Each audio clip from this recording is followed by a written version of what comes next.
And now, if they put that on the Bigfoot America shirts, I think that would be legit. Bigfoot America. We were once great, now we're shit. Hulk Hogan's playing fake guitar in the back. Yeah, okay, now we're cooking with gas. Hello and welcome to Talk Spooky to Me, the Ghost Story Guys mail show. I'm Brennan Storr. I'm still Jude Bellingham. I mean Paul Bestall. I'm delighted to be here. And this is the show where we talk about spooks, specters, and all the other things watching us from the shadows beyond. Nope, that's not right. And this is our opportunity. Jesus, Paul. It did not work the first time, and now everything's gotten fucked up. This is our opportunity to hear from you, our audience. Paul Bestall, triumphant from your first ever Mysteries and Monsters live show. How are you doing? I'm doing very well, thank you. I'm almost caught up on all my sleep. I've done very well. I got very little Friday night, not through nerves, football again, in the way, and having to get a very early train, which is always great fun. But yes, that went very well. I had a few friends turn up to surprise me who I wasn't expecting to arrive. So that was nice. So yeah, it went well. And the organisers seemed to really like it. We got a nice Q&A at the end. And obviously that'll be dropping in a couple of weeks when they supply the audio. So that'll be coming out as a special bonus show. Oh, that's fantastic, man. So cool. And of course that was at the Crossed Wires Festival in Sheffield. Certainly was, yes. 4 days of top-notch, high-powered superstars of podcasting, and then me. No. We're just 4 days of superstar podcasting. I refuse to allow the self-deprecation. Absolutely not. Well, it was very nice. They were very kind, very really lovely. So it was great. And then I dropped on a couple of really brilliant retro Adidas tracky tops from the 80s. So I had a great day, all in all. Amazing.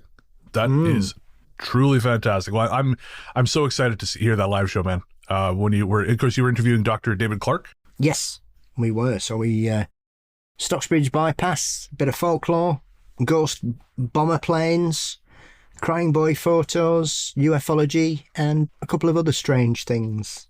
So cool. Well, cannot wait to hear it. I did not have a live show. However, I did get to have my own little local celebrity moment.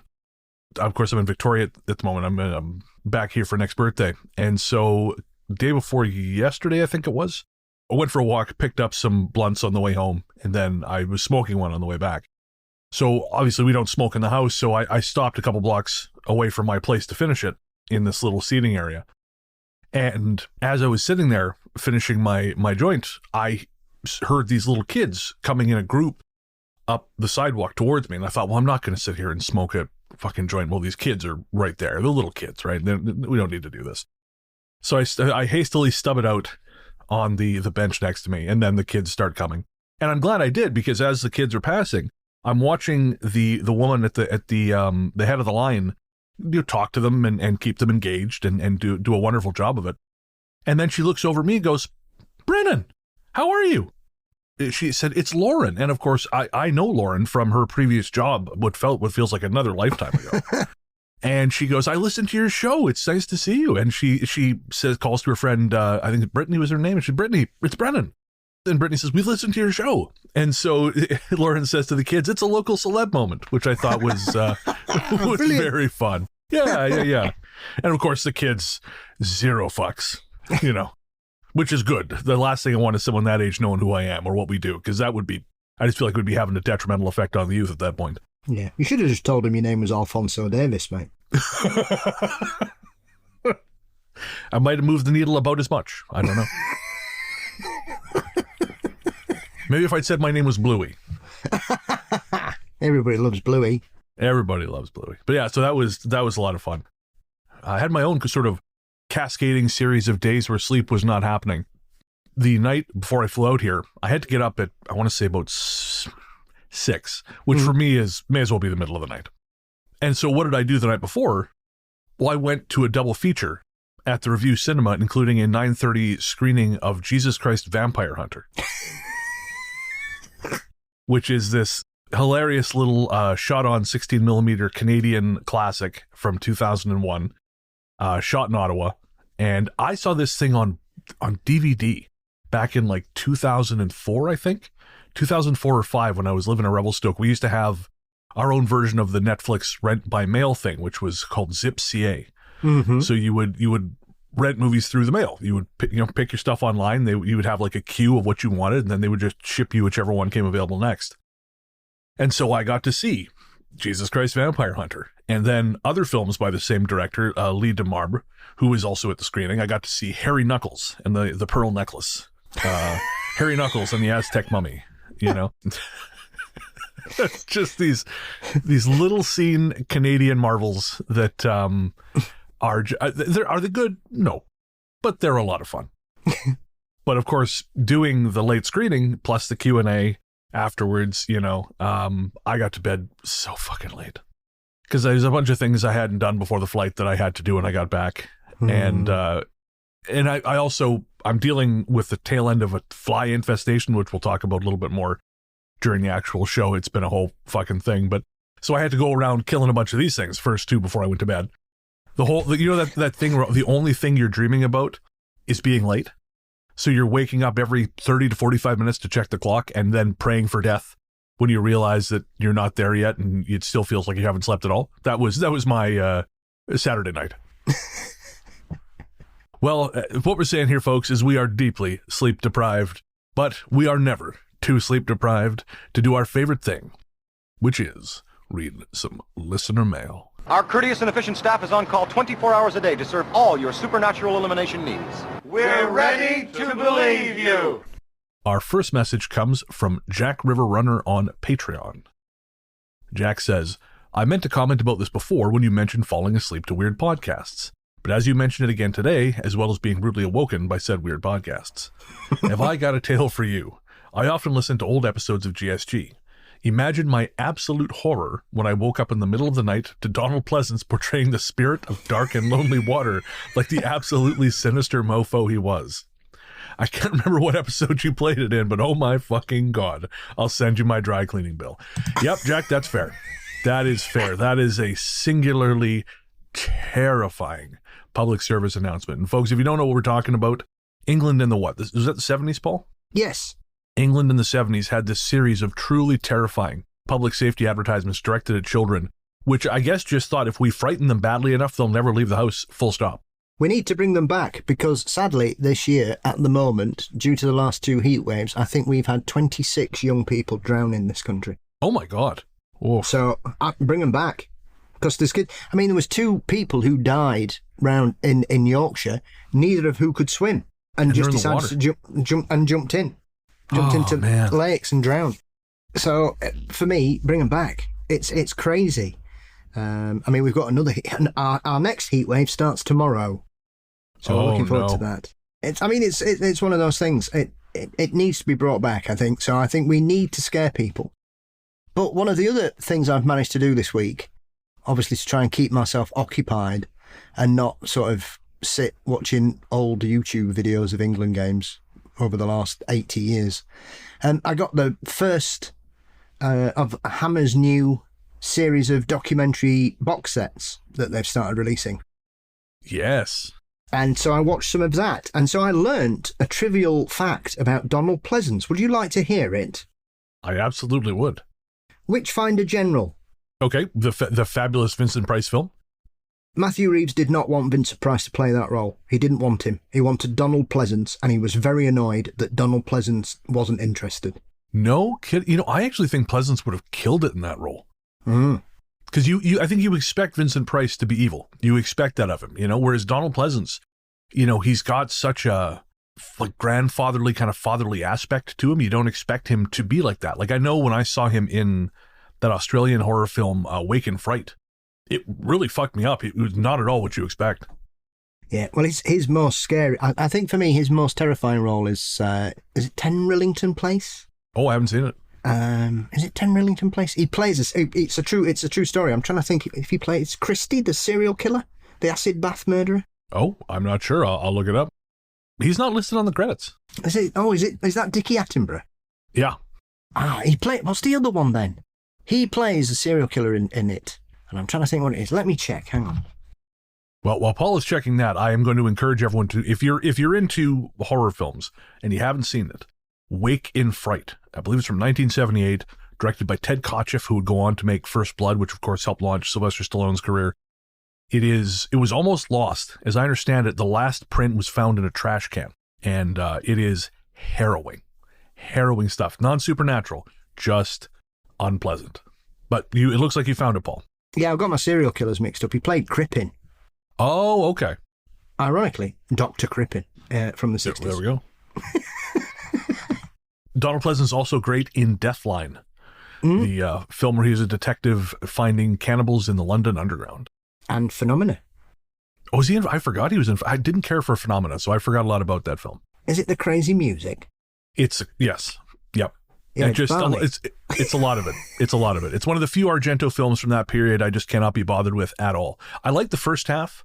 I think it's the first half where they're in Germany. Mm-hmm. They're the first little bit where they're in Germany. That's fine. But the second we introduce the bugs and all this shit, it's and the god awful music, the needle drops that make no sense. It sounds like someone just accidentally picked up a radio station on their editing equipment. It is a bit jarring. Jarring is generous. Fuck Phenomena. Jennifer Connelly's wonderful. You know, she gave her career, of course, helped launch her career. But no, that one is, I've seen a lot of bad Argento films. I've seen The Card Player. I've seen his fucking Phantom of the Opera, which if you have not seen it, sweet zombie Jesus, is truly terrible. But I will not watch Phenomena again. Yes. So I recommend the new Hammer box set. It's very good. That was all on a brilliant first part of it. This is the thing as well, because it's an ongoing series. So this was a 100-minute documentary about AIP films. Oh, cool. And so it was covering a lot of all that stuff. So there's a lot of Poe and Price and Corman. So yeah, brilliant. Really, really good. All right. Very cool. Yeah, I know someone in the Discord, they posted the Abominable Snowman one as well. Got it. Ordered. Yeah. I said that, Paul. I told Paul about this and he goes, no, I've already got that shit ordered. Yeah, I got the special limited edition with the poster and the special badge because I love that film. It's the one I argue with. Is it my favoritist Hammer film? Wow, really? That one? I love it, mate. I think it's brilliant. It's so well made, and Cushing's brilliant in it, as is Forrest Tucker as well. And so are the Yetis. Hard to argue with Yetis. Especially when they're that big. Yeah, exactly. Yeah. All right. So, Jack, we're still on the first one. Okay. Yeah. Jack, you send us those dry cleaning bills. I think we earned that. Next up, Shari says, "Hi lads. About 2 years ago, I sent you a note about finding a portrait of a little girl behind a mirror back in the late 90s. I eventually gave the picture of Simone to my daughter. She and her husband had it hanging in their home for a few years, but last spring, their home burnt down. When they went back to see the damage, it was a write-off. My son-in-law found Simone, untouched, on the floor in what was left of the living room, and they left her there. Thanks, Shari." Reassuring? Yeah, right. So make sure we say nice things about Simone. Well, it's probably the same thing as the Crying Boy situation, because the reason those pictures didn't burn was the wood that it was on. It was treated, so it basically made it inflammable. Oh, no kid. And that's what they found out in the end, yeah. Interesting. That's why they weren't surviving house fires, because they were basically protected. It wasn't a curse or magic. They were just really well lacquered. And people stopped cooking chips in massive frying pans of fat at 1 a.m. when they came home lagged.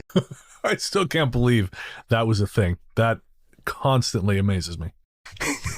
Tell you, I'm amazed anybody in this country got to 1986. That makes two of us. You know, if we weren't climbing up power stations to get us kites or as frisbees that we'd wanged in there, or swimming in a river full of shit and broken glass whilst death laughs at us on the riverbank. Just before we move on to the Spotify roundup, I was going to say, speaking of PTSD, the night before I got here, there was a machete attack in Victoria. Some group of kids were having a bonfire down on the beach, and a group of other kids turned up, one of whom had a machete. And it was pretty bad, from what I understand. No one was killed, but one young fella may lose the use of his hand. Scary shit. Who takes machetes for a night out? What a bell end. Coward. Oh, 100%. 100%. It sounded like it was a group of, like I say, a group of these 10 younger guys who were trying to start shit. They were watching the bonfire from above, and then I guess decided to go down and start swinging some dick and, machete. Scary shit, man. That's why I always go out. If I ever attend a bonfire on a beach, I always take my bazooka. If I learned anything from Death Wish 3, you can never be too sure. Grizzly. That's where I learnt it. Oh, yeah, Grizzly works too. All right. Next, we start our Spotify Roundup. Spotify Roundup. This time on Spotify Roundup, we actually have quite a few comments. Ooh. Yeah. So first up is from Keely's Creations. Keely says, I got such a giggle from Scotland putting the safety cones on the statues. I saw Karen complaining, saying, is this how guests should be acting? I commented back, would rather them getting drunk and putting cones in statues than getting drunk and destroying shit. Is that the lady that was dressed like a handmaid? Which one? The one complaining, is this how guests behave? I've seen some footage of a lady somewhere getting really upset with some Scotland fans doing that. But the clip's been taken out of context because somebody came over and said, oh, no, we're not being disrespectful. This is what we do. And after that, they were fine. Oh, okay. So it could very well be. Mind you, if you want to find someone on the internet who's going to complain about a thing, I think it won't take long no matter what the thing is. So it may be that someone online also complained. Just quickly on the Karen thing.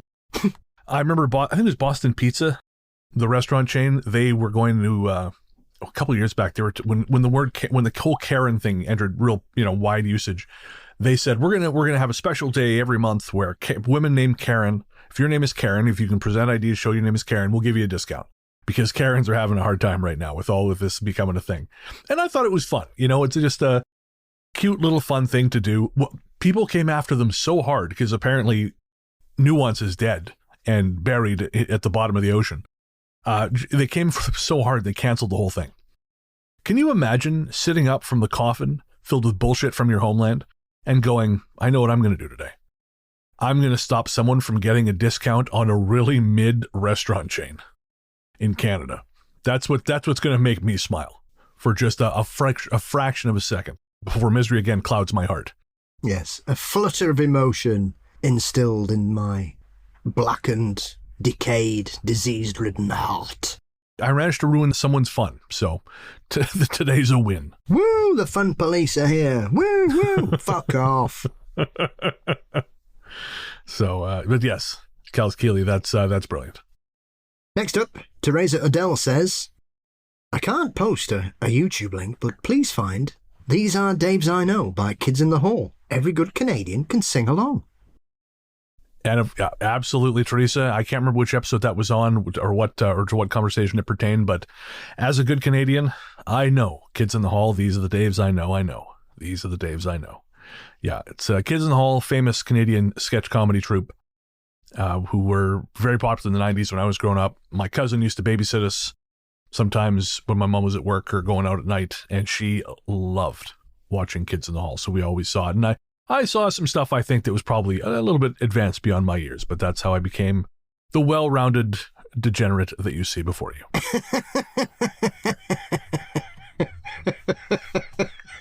I know I've told this story on the show before. I definitely just told this in the Discord recently, but Kevin Thompson, who's one of the guys on Kids in the Hall. When I was doing improv in Montreal, I remember one of the improv teachers was shooting the shit with us before class, and he mentioned that he had met Kevin Thompson in the green room at a stand-up show in Montreal a little while before, and he said, hey, look, he's a really nice guy, but he was going through a divorce, and boy, oh boy, all he wanted to do was make really uncomfortable jokes about that divorce, which were very obviously not jokes, but actual confessions or things which were upsetting him. So they said, we're all laughing, trying to pretend like this is not the most awkward situation into which we've ever been placed. And he's just talking about his ex-wife. Tony Blackburn syndrome. Tony Blackburn?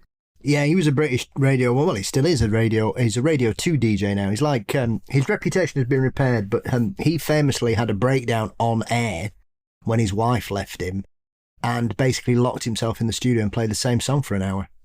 Oh, no. Live on Radio 1, here's Tony Blackburn crying. Jesus. Great memories. Next up is from 126-430-8059 on our Travolta's Ghost episode. Now, I originally was not going to read that because I thought it was a phone number because it's enough digits to be a Canadian phone number. But then someone else, their random username started with 126, so I think it's just a thing Spotify does. Oh, sure not. It's not a number station that's become sentient. I can't promise you that, no. Mm. But 126 says, and this was on our Travolta's Ghost episode, I am listening to this on July 1st, 2026, so happy Independence Day, Bren. I'm still catching up and love to listen to you and Paul. Your voices relax me. Well, thank you very much. 126-430-8059. Canada Day was, it was lovely. I stayed close to home. It was very hot, very, very hot in Toronto. It was about 40 degrees, if I remember right, that with humidity around 90%. That is stay in your very cold basement weather, as far as I'm concerned. Mind you, that is roughly, because we had this crazy heat wave, and the north side of my apartment faces an alley. And in that alley are the garbage bins for my building, along with the garbage bins from a restaurant that is adjacent to us.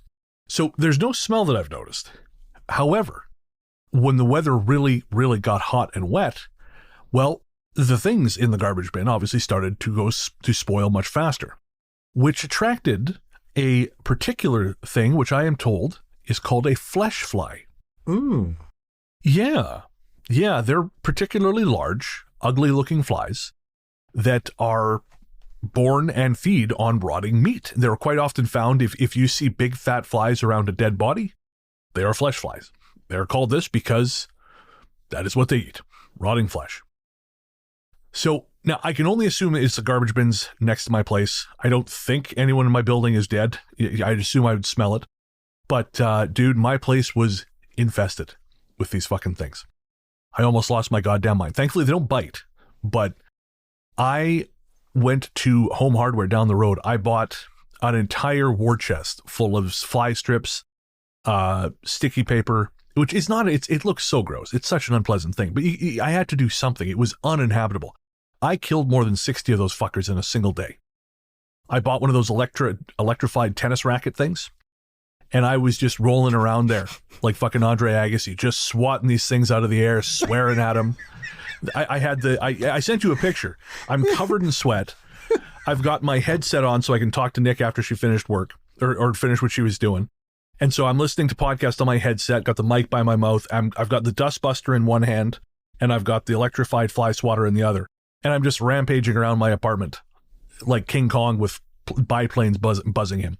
It was a horror show, but I thinned those fuckers down. I'll tell you that much. Again, I killed like 60 plus of them and finally was able to sleep with some, because these things, again, they don't just buzz by you. You hear them in your ear going buzz, in human voices.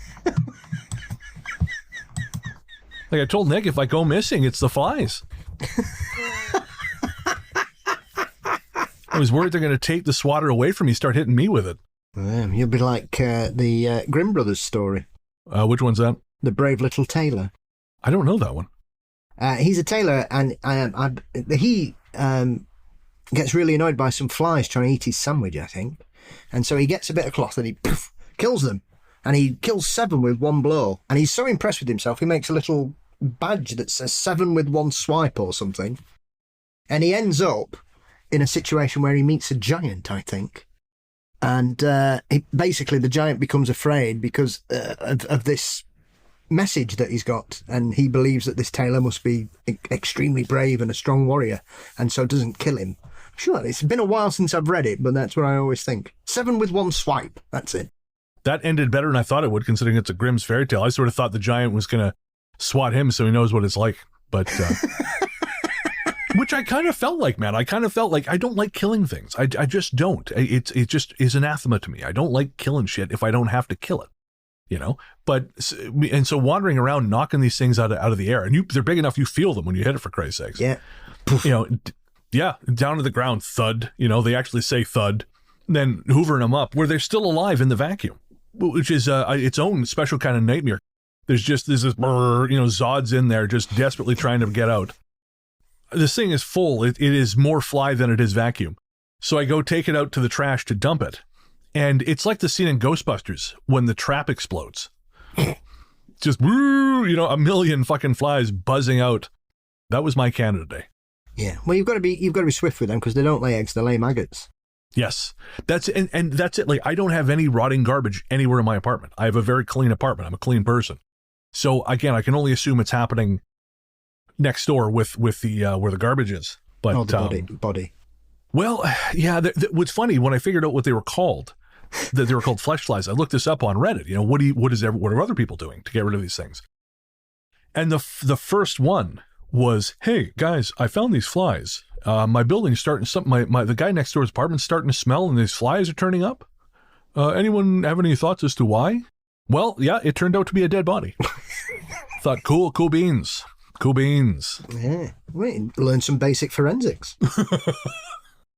I have my wife for basic forensics. She was on crime scene investigator. If I want to identify dead bodies, I call her. Talking of dead bodies, let's talk about someone in our sphere who's brain dead. Our next message is from 126376005 on our Lost in the Backrooms episode. The first UFO documentary I ever watched was by Stephen Greer when I first started exploring the topic and I didn't know any better. And one of the key moments that made me suspect that he was grifting was when he had an overly dramatic scene of him crying because people doubted his supposed fancy meeting with government officials about UFOs. Lol. Sadly, I've forgotten the exact details of his claim, but the scenes of him crying were ridiculous. Lol. I know exactly what you're talking about. 12363766005.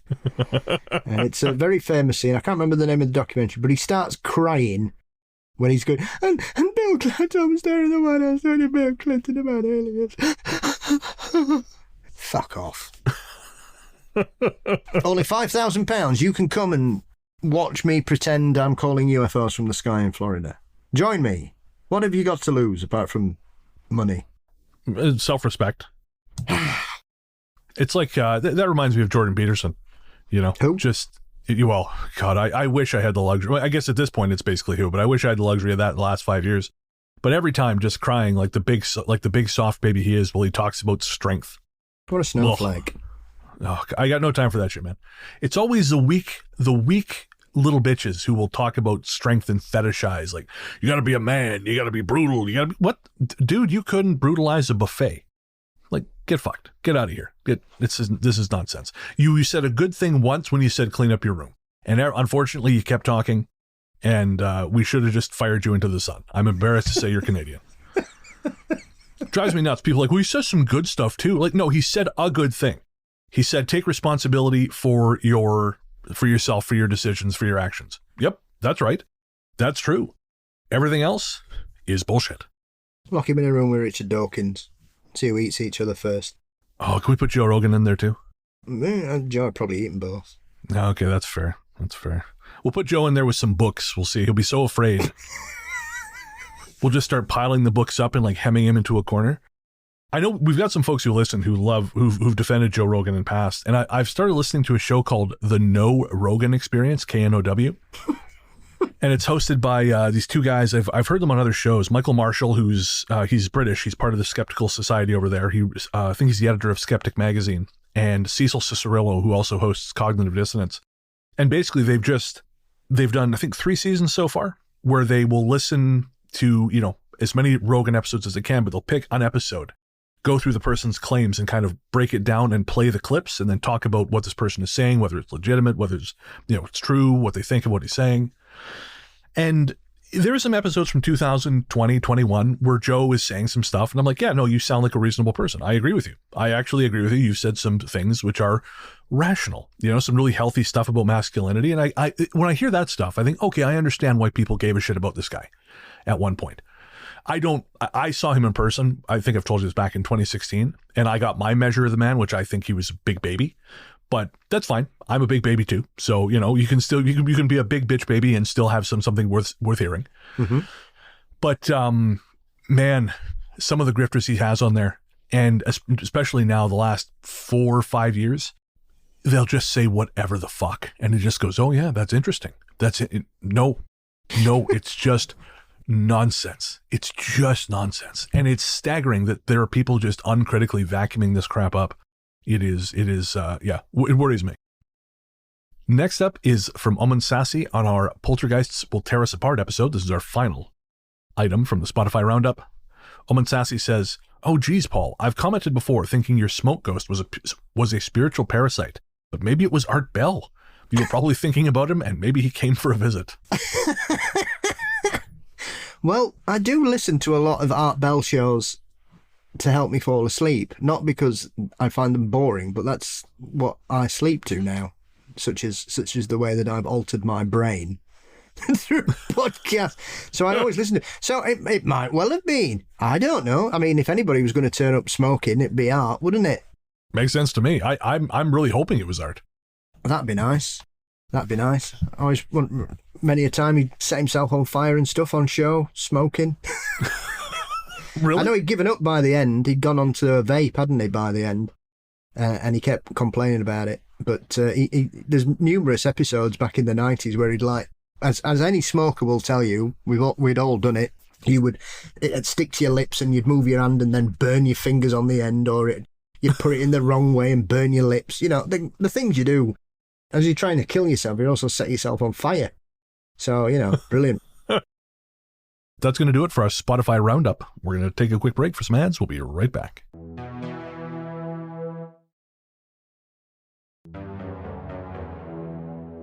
Next up is Traingal from something called Discord. And Traingal says, hi all, I have a weird one for you that I'd love your thoughts on. I've always had pretty vivid and weird dreams, but I've lately been taking time to lean into my spiritual side more, and the dreams are really ramping up. Last night, I had a dream that really tripped me out. For context, I moved overseas a decade or so ago, and I'm really happy here, and I won't move back. When I was about 20, I had an older boyfriend who wanted to marry and settle down, but I still had plenty of living to do before that, and so we parted ways amicably. I've had a lot of changes in my life lately, some of which have provided me with great clarity, and I know I've chosen the right path. However, I have at times wondered what would have happened had I made other choices. So last night, I had a dream that was so vivid and real, it honestly feels like it really happened. In my dream, I was aware that I was dreaming, and I entered a house back in my hometown. I had this knowing that A, this would have been my home and my life had I stayed. B, I was only allowed a quick glimpse and I couldn't stay. C, the family who lived there would be home soon. And D, this is the person I would have married had I stayed. It was like I was given an opportunity to walk around the alternate pathway, and in the dream I felt like a ghost.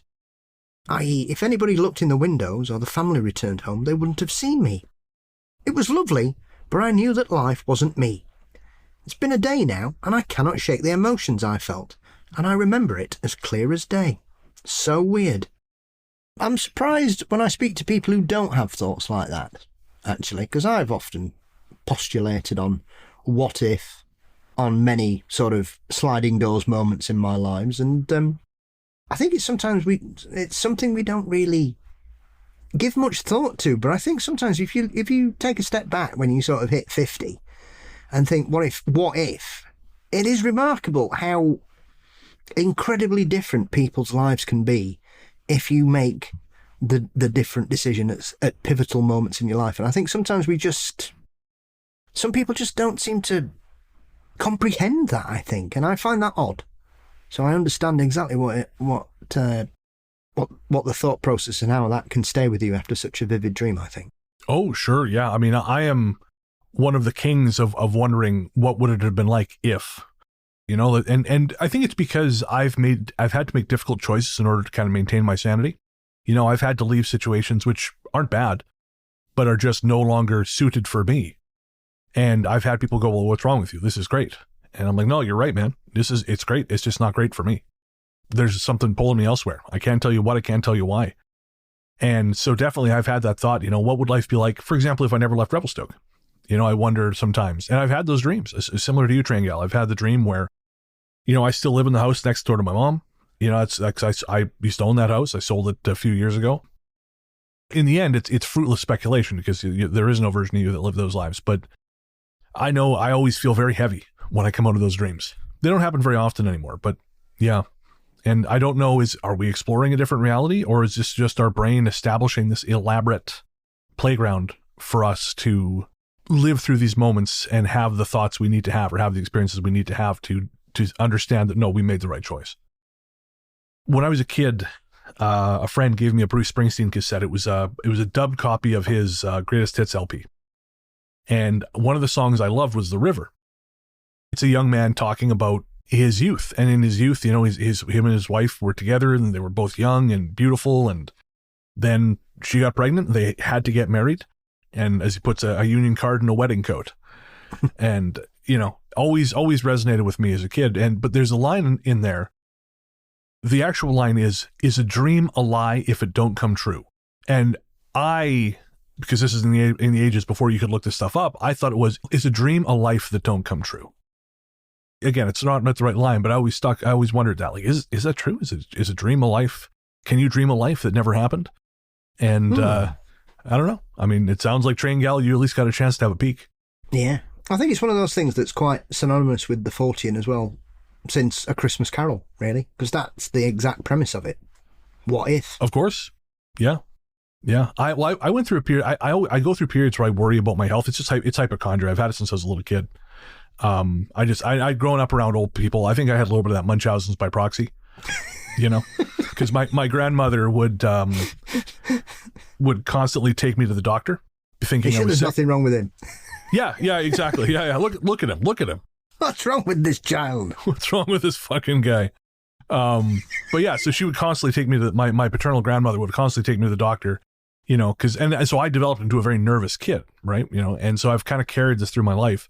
And I'm a pretty healthy person. Like my weight has gone up and down, but like I can run on a treadmill for, substantial period of time. I can lift a bunch of weight. Like I'm not an unhealthy person.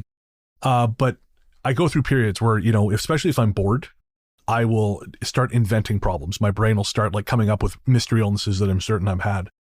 And so when I was living in London towards the time where I was really needing to get out, but I was just trying to make it work, trying to stick around. So I became convinced my heart is going to blow up in my chest. I'm going to have a heart attack. Absolutely no signs of this whatsoever. Yeah.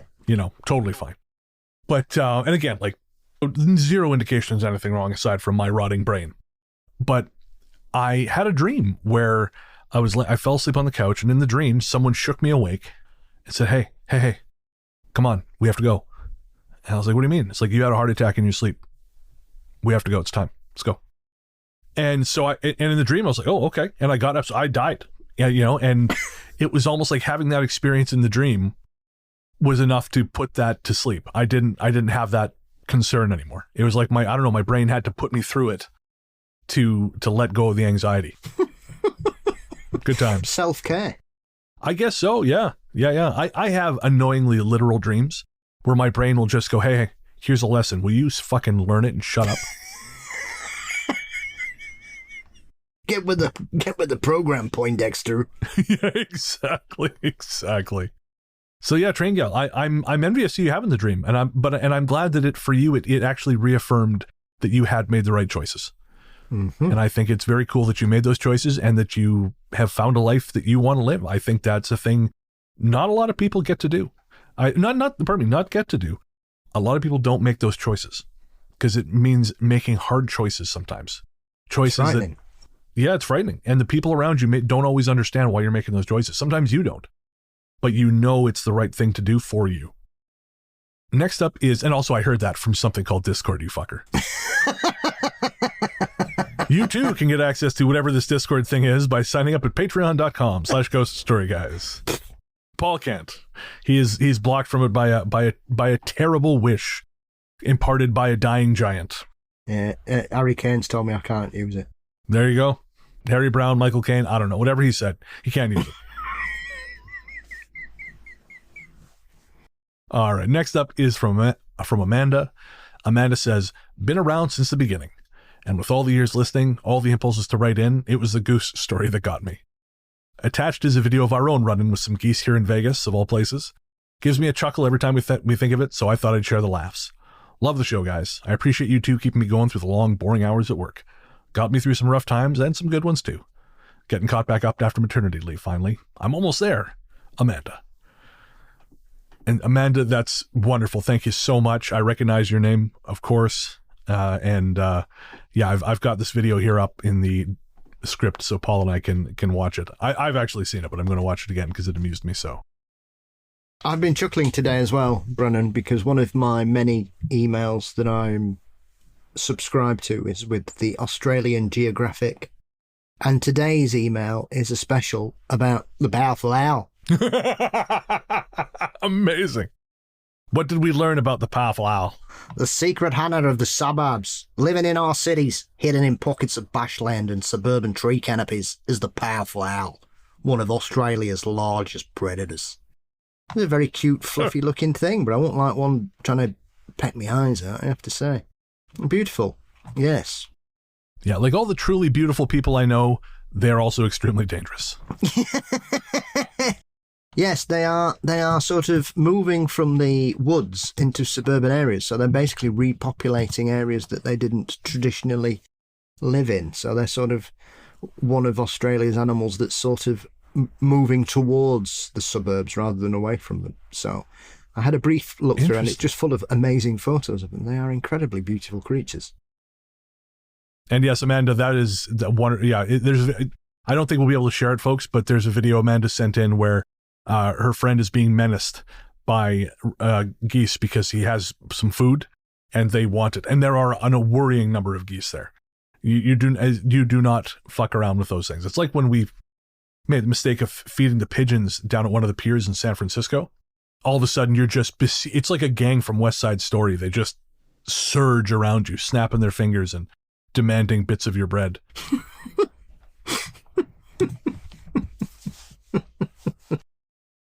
Our next message is from Marcia, and Marcia says, I've been listening to your podcast since forever ago. I've bought merch in the past and even made a small donation. It wasn't until now that I could become a Patreon member. It makes me happy to support your amazing podcast. You make me laugh, question things, and even debate with you over the radio like you can hear me. Lately, you've been a comfort.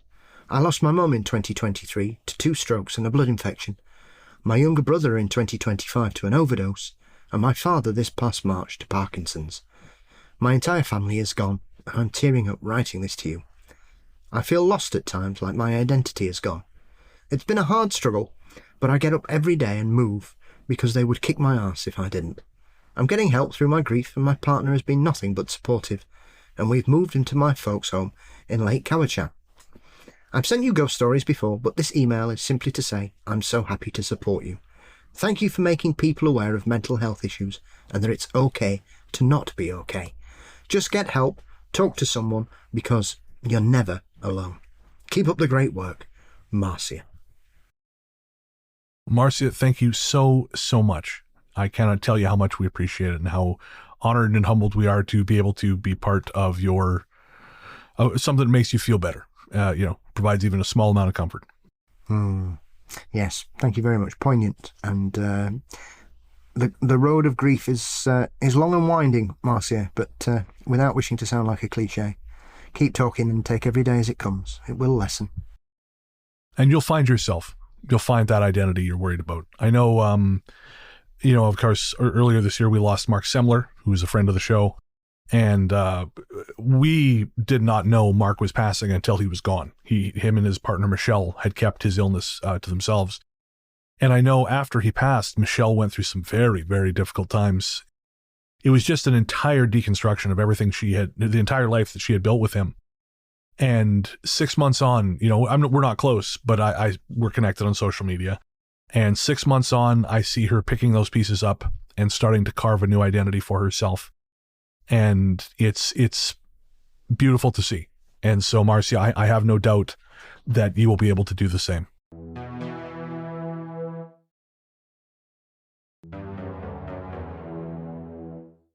So we have 2 more messages left. The first is from Fiendish Glee. Fiendish Glee says, "Hi guys, love the show, firstly. You both make me laugh out loud and nod my head along with your opinions on pretty much everything. That said, I'm from California, so I'm American. Yes, I am eternally embarrassed by our current situation in the White House, but this is not about that.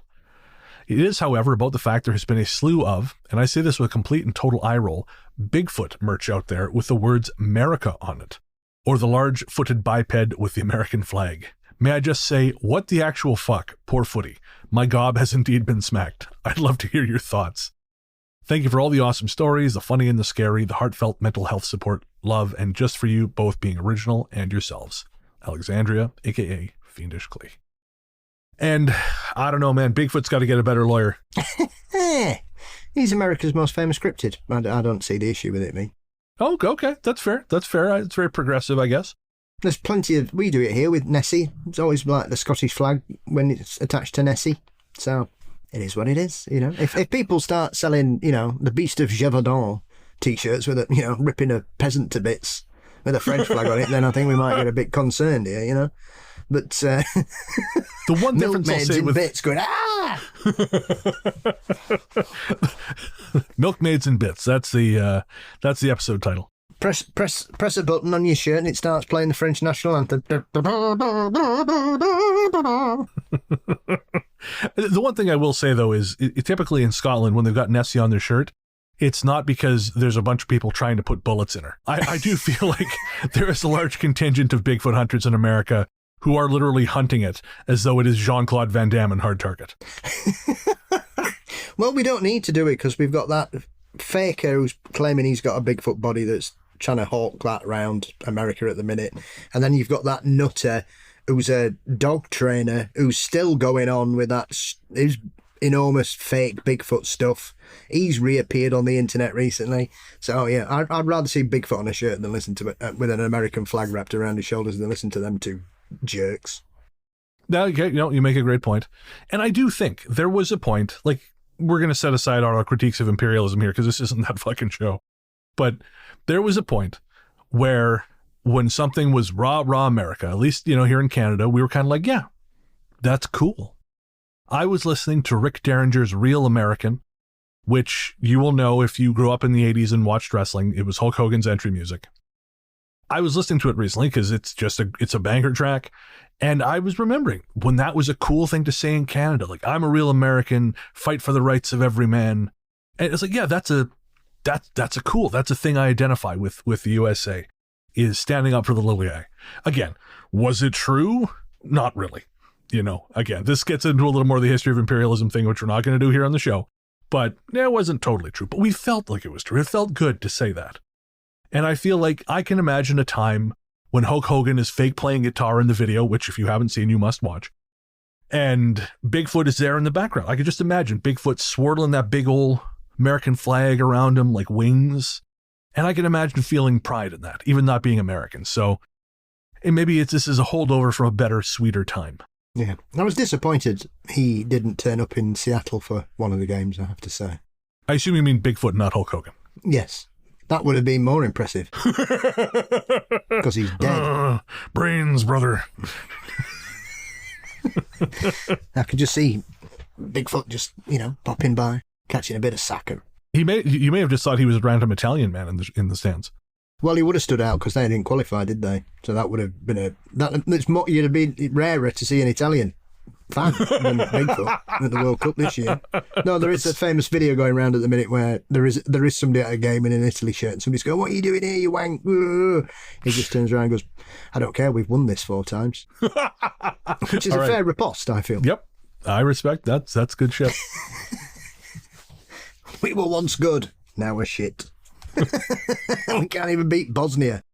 And now, if they put that on the Bigfoot America shirts, I think that would be legit. Bigfoot America, we were once great, now we're shit. Hulk Hogan's playing fake guitar in the back. Yeah, okay, now we're cooking with gas. And our last missive is from June. And June says, "Hi, GSG guys. I thought I would share my own wayward celebrity encounter. Back when I was a dockhand for a small float plane company out of Vancouver, we would sometimes get celebrities chartering private planes to fly to Vancouver Island of the Gulf Islands. As a dockhand, I'd catch planes and tie them to the dock, load and unload them, fuel them, release them from the dock, the whole gambit. One sunny summer afternoon, one of our smaller planes was booked for a charter flight for the Galifianakis family. That's right, Zach Galifianakis, his wife Quinn Lundberg, and their 2 small children. I loaded their plane with luggage, fueled it, and because it can be treacherous to board a small plane from a dock on the water, the pilot and I were there to offer assistance in loading. The plane they chartered was on the smaller side, a de Havilland Beaver. It only had 6 seats, 3 in the back, 2 in the middle, and 1 next to the pilot. And I think the plan was to put the 2 small children in the very back with 1 parent, and Zach took it upon himself to get his little ones inside and buckle them in. Now, as he was standing on the float, leaning in through the door and getting their seatbelts in order, well, it gave Zach a plumber's crack. Or as we call them in England, builder's cleavage. Being the professionals we were, the pilot and I respectfully averted our gaze. Not so for Quinn, his lovely wife. She, with a bit of a malicious giggle, jammed her fingers down the crack, which caused Zach to shriek like a small child and flail. She laughed harder as he whipped around to see who the offender was, and the pilot and I continued averting our gaze whilst losing the battle at appearing professional. The rest of the loading and undocking of the plane was uneventful, but I did appreciate that if you are married to a comedian, your sense of humour has likely to be on point. Cheers, June. Oh, June, that's lovely. Thank you so much. Yeah, builder's cleavage, we call that here. Okay, I've heard builder's bum. I had not heard builder's cleavage. Yeah. Whoa, look at that. Look at builder's cleavage on that. There's a lot to be said for belts. Yes.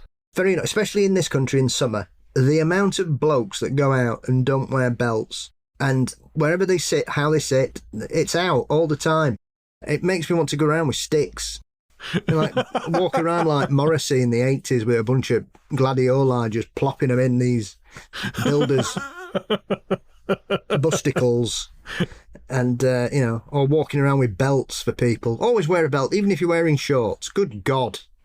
It's 2026, my God. Every man should have a good belt in their wardrobe that's available for all occasions, smart and casual. I mean, Zach Galifianakis, you sound cool. You get a pass. But also, I've seen Zach Galifianakis recently on a couple podcasts really critiquing this whole podcast comedian industrial complex thing. So he gets double props from me for that. Brilliant. Has anybody else seen a famous celebrity as arse crack? Let us know. Let us know. GhostStoryGuides@gmail.com. What's your celebrity crack story? Actually, we know someone who has a celebrity crack story, but we can't tell that story on air because it's not ours to tell. But yeah, that was a good one. You've heard that one, right, Paul? Yeah. Oh, maybe one day he'll tell that story. But again, not ours to tell. It is pretty funny, though. It's up there with that linesman at the World Cup the other day that had a massive erection. Wasn't it? One of the referee's assistants, and during the lineup they scanned it, and one of them had a massive stonker on. Because it was like, everybody's excited about the World Cup, but not as much as this guy is. That guy really loves football. He really loves football. Oh, man. I mean, I love football, but it doesn't get to me like that. There's a whole lot of kinks converging there. That's the singularity of that man's sexuality. He will remember that day for the rest of time. The wind just moving across his nipples like waves. Oh, beautiful. Sensory overload.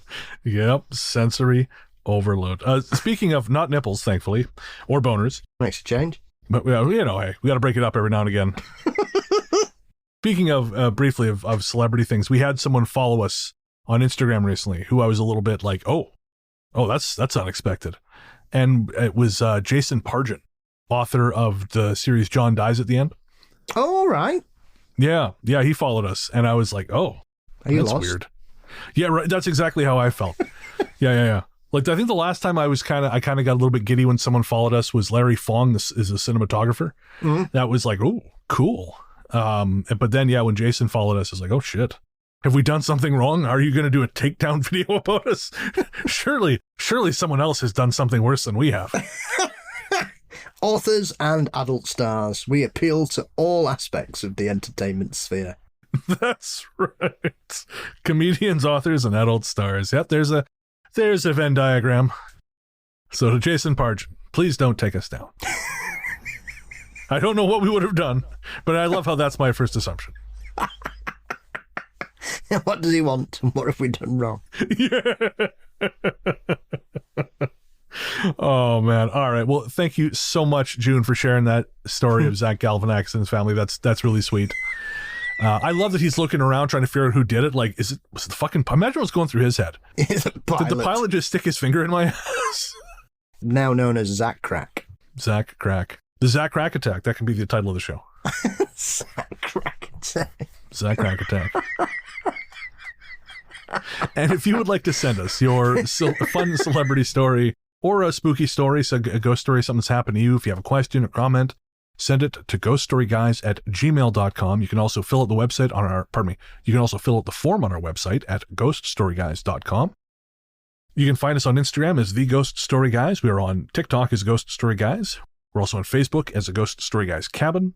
We are on YouTube. You can subscribe to us there. You can also become a paid subscriber there, get bonus shows, early release, and a whole bunch of other stuff there on YouTube. You can find us on Reddit as r/Ghost Story Guys Podcast. And of course, you can become a patron. Head to patreon.com/Ghost Story Guys. You can click the link in the show notes. You get early ad-free release, bonus conversations between myself and Paul, our monthly live stream, our Ghost Force shoutouts, and so much more. Again, click the link in the show notes or head to patreon.com/Ghost Story Guys. Paul, my friend, where can everyone find you online? Watching England. Okay. You can find Mysteries and Monsters lurking across all aspects of the internet on most social media platforms and all podcast sites. Fabulous. I'm Largely the Truth on Threads, Instagram, Blue Sky, and Letterboxd. And you can find my personal website at largelythetruth.com. And of course, it would hardly be an episode of Talk Spooky without a song. This time around, we're playing our first pure country track on this show. Yeah, someone emailed you. Shimmer Road. Shimmer Road. So we are very, very pleased to present Shimmer Road on the show. The band consists of Shimmer Johnson, Jay Road, and Corey Johnson. So if you like what you hear, check the link in the show notes for more, or you can search for Shimmer Road wherever you get your tunes. And don't forget, folks, if you have a band, you guys got some new, it has to be new music. If your band produced an album 15 years ago, that's lovely and I'm happy for you. I'm not going to play it on the show. If you have new music and you want to get some ears on it, shoot us a message at ghoststoryguys@gmail.com. We don't play everyone we're sent. If I don't think it's a good fit for the show, we just won't run it. But we love hearing from you guys. If you got a band, again, you want to get some new ears on your latest single, ghoststoryguys@gmail.com. Especially if you're called Kavinsky. Especially if you're called Kavinsky. All right, Paul and I will be back next week with episode number 245. But until then, we will leave you with Shimmer Road